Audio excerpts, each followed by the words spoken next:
There's art everywhere. Everyone's a musician, everyone's a photographer, everyone's a artist. Shit, how am I different? Like, can I be different? Or do I just like follow along what's in the urban environment until I like break off and find some obscure shit that someone's probably already done in like Brazil? But we're like, we won't see that. But like oil painting and shit, it always get like, everything was too slow. I was never a school-based artist. I could never be a fine artist. I don't categorize myself as an artist. Like, I categorize myself as someone that does photos, like I'm making like a journal or like a photo book that you show your kids. If you have kids, or if you're an uncle and you're like, oh, your dad was super pissed that time, look, I've got photos of him when he was 20, like, you know, that's kind of what started it. And then I was like, oh, shit, I'm gonna go partying, I want to take photos of my friends. I need a like flash, like camera. So I just started buying the cheapest, like little shitty point and shoots from op shops and stuff like that, and then just getting up in my friends' faces, going to gigs, trying to get gig photos of the homies doing cool stuff, and just started documenting, I guess, from an early age. And I think that's what I tried to do with my portraits, is put you in a situation, even if you don't know them, you can still feel like you're in that spot with them. And it did pretty much start as like party photos, and then it kind of got like, oh, how do I make a party photo interesting?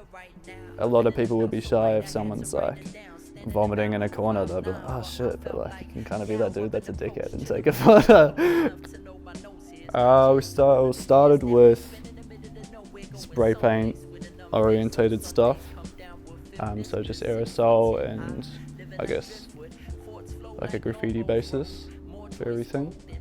I learned how to take photos from a super young age because my dad was a photographer and a director, so he always had cameras lying around. But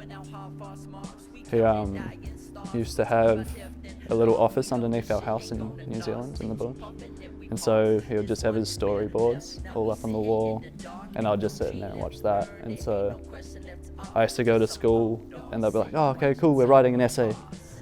And I'd be like, I can't write for shit, which was before we knew I was dyslexic and all of that. But I used to just draw storyboards instead of writing essays. And then teachers would like call my mum and be like, hey, he just draws stuff. Like he won't write anything. And mum would be like, oh, it's because he watches his dad. He thinks that's how that's how it works. You draw how everything's happening.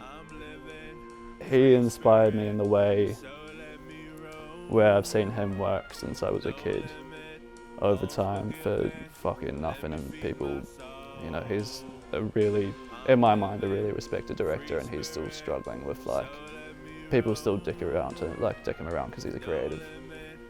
I guess growing up in the country in New Zealand, there wasn't much to do. Growing up in the country was gorgeous, so always surrounded by the beach, always surrounded by the country stuff, doing what country kids do, blowing up letterboxes, hanging out with fireworks, fucking going and hanging out in the bush, building huts in the creek and stuff like that. And then suddenly kind of got told within 2 weeks that I was going to move to Melbourne. Flipped that straight away to move straight into the city in Brunswick. And that was pretty crazy, going from a place that no one was an artist. As soon as you hit 15 there, you got your car and you started hooning, or you started driving around and doing your day-to-day kind of job, thinking about what you're going to do after school if you finish school. And then I went to school at Princess Hill, where everybody's an artist. Crazy to get delved into, having so many people at the age of 15 that were so creative and doing so many things that I thought were like up here that I would never have seen back home, or never been so in touch with so easily. I guess it is just coming into a new city and surrounding yourself with a bunch of different people. Thanks for all my friends for like putting up with me, putting my camera in your face for 5 years when you're drunk and you probably don't want those photos to be shown.